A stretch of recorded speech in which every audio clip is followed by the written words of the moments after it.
Como Jesus cumpriu a lei? Você já se perguntou o que realmente significa a frase Jesus cumpriu a lei? Será que isso quer dizer que ainda estamos debaixo da lei de Moisés? Ou será que há algo muito mais profundo e libertador nessa declaração? Hoje vamos explorar um tema que pode mudar completamente sua forma de enxergar a salvação. Já te aviso que isso pode quebrar alguns paradigmas. Jesus disse uma coisa sobre a lei que deixou muitas pessoas confusas, enquanto outras pessoas usam essa frase para justificar o fato de não conseguirem se libertar de uma aliança que era exclusiva entre Deus e a nação de Israel. Não penseis que vim revogar a lei ou os profetas. Não vim revogar, mas cumprir. Porque em verdade vos digo, enquanto não passar o céu e a terra, de modo nenhum passará da lei um só i ou um só tio, sem que tudo se cumpra. Mateus 5, 17 e 18. Agora você sabe por que a lei não passa? Porque ela descreve a maldição da carne que pesa sobre nós desde a queda de Adão. O que você precisa entender é que a tua carne ela não será salva. A maldição do Éden que pesa sobre nós é irrevogável. A sua carne está condenada à destruição. Sabe por quê? Porque ela não é capaz de obedecer à lei. A lei é o espelho que mostra todos os nossos pecados e diz que somos condenáveis diante de Deus. A lei declara ao mundo a justiça de Deus e expõe todas as nossas misérias. Sabe qual é a mensagem que a lei grita a plenos pulmões? Arrumem um Salvador, encontrem alguém para pagar a dívida de vocês, ou vocês serão condenados. Contudo, irmãos, eu vos afirmo que carne e sangue não podem herdar o reino de Deus, nem o que é perecível pode herdar o imperecível. 1 Coríntios 15, 50. Se nós quisermos entender o que Jesus disse de fato a respeito da lei, é necessário ler o restante de Mateus 5. Perceberemos algo muito importante. Jesus aprofunda os mandamentos a um nível quase impossível de obedecer. Ele mostra que não basta não matar. Se você se irar sem motivo, já pecou. Não basta não adulterar. Se olhar com intenção impura, já caiu em pecado. Ou seja, ninguém consegue cumprir plenamente. Ela não justifica ninguém, apenas revela o pecado. Todos que estão debaixo da lei serão condenados, porque na dimensão do mundo em que vivemos, a lei é irrevogável. Aquela maldição que foi lançada lá no Éden, não tem como você revogar. A lei não vai passar até que tudo se cumpra, ou seja, ninguém consegue cumprir a lei plenamente. A lei mostra que estamos condenados, ela não justifica ninguém, ela apenas revela o pecado. O apóstolo Paulo chama a lei de ministério da morte, em 2 Coríntios 3,7, porque seu único poder é o poder de condenar. Se você não se comportar como um hipócrita, você vai olhar para a lei e pensar, estou perdido. Não existe meritocracia por obediência à lei. Você precisaria ser perfeito. O que existe na salvação do ser humano é justificação pela fé, redenção pela graça e uma nova vida para aquele que perseverar até o fim. É claro que você deve dar o seu melhor, procurar viver uma vida baseada nos ensinamentos de Jesus, porém você sempre será pecador quando olhar para a lei.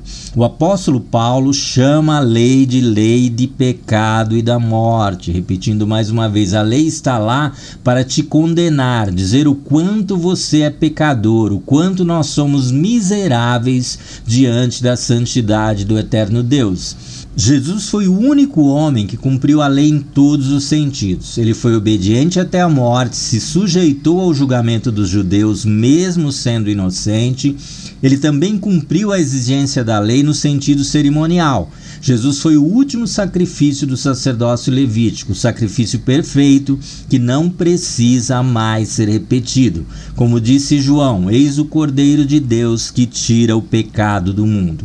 E por ser inocente, Deus o ressuscitou. A morte não pôde retê-lo, porque ele não tinha pecado. Se o salário do pecado é a morte e Jesus não tinha pecado, ele não poderia morrer. Jesus se tornou uma porta aberta para fugirmos da condenação da lei que persegue o ser humano desde o Jardim do Éden. Alguém pode pensar, mas no Éden não existia lei. É óbvio que não da forma como a conhecemos e a forma como ela foi entregue aos judeus. Porém, Deus nunca precisou de uma lei escrita para julgar ninguém que está debaixo da maldição do pecado. Ele deu a lei a Israel para que o pecado ficasse claro aos olhos de todo o povo com quem ele estava fazendo uma aliança. Deus não precisou de lei, por exemplo, para julgar o mundo antediluviano. As pessoas morriam antes mesmo de ele entregar a lei, lembrando que o salário do pecado é a morte, segundo a Bíblia. Se ele dependesse de uma lei escrita, ninguém poderia ter morrido antes da lei ser promulgada ou entregue a Moisés. A lei escrita ela foi dada devido à aliança que o Senhor fez com Israel.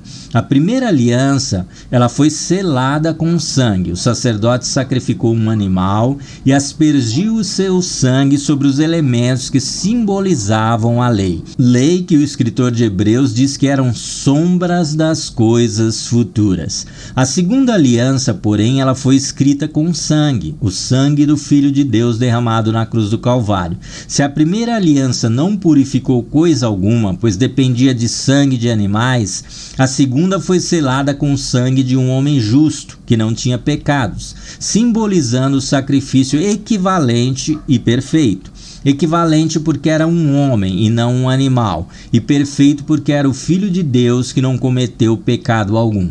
Jesus era um segundo Adão. Adão foi criado do pó da terra e o seu espírito veio do próprio Deus. Jesus não precisou ser criado do pó da terra porque já existia a raça humana. Maria representa a natureza humana, porém ele é gerado pelo próprio Espírito de Deus. Ele é formado como um segundo Adão. Todas as profecias a respeito de Jesus têm uma linguagem profética e simbólica, pelo fato de que ele não tinha a natureza da linhagem humana, já que não foi gerado pela semente de José. Vou te revelar um segredo que muitos ignoram. Jesus não estava debaixo da maldição do pecado. Ele não pertencia à linhagem de Adão. Quem define a linhagem é o homem. Ele tem essa linhagem simbolicamente quando é adotado por José.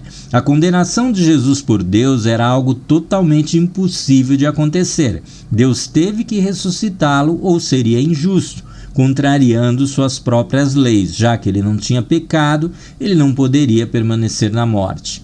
Por que Jesus vai para o deserto para ser tentado pelo diabo? Porque como ele é um segundo Adão, as circunstâncias são diferentes, mas ele vai ser tentado pela serpente e o fruto proibido vai ser oferecido da mesma forma que foi oferecido a Adão.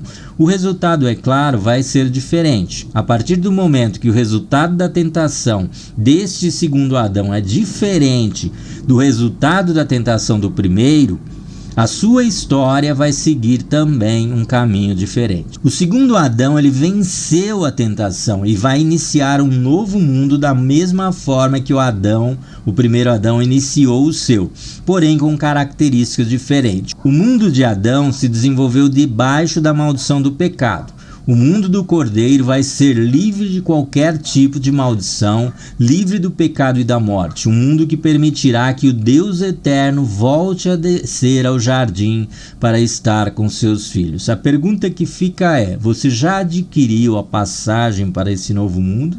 Quero te lembrar que a porta continua aberta e o convite do bom pastor ainda está de pé. Vinde a mim todos que estáis cansados e oprimidos, e eu vos aliviarei. Tomai sobre vós o meu jugo, e aprendei de mim, que sou manso e humilde de coração, e encontrareis descanso para as vossas almas. Porque o meu jugo é suave e o meu fardo é leve. Mateus 11, 28, 30. Se essa mensagem foi útil para você, deixa aí o seu like, se inscreva no canal, compartilha com alguém que precisa sair da culpa do pecado, se livrar da maldição da lei e conhecer a verdadeira graça. Eu ainda vou gravar mais alguns vídeos falando sobre essa questão de lei e graça. Acompanhe aqui o canal para que você aprenda um pouco mais sobre essa questão. Se o Senhor permitir, até o próximo vídeo.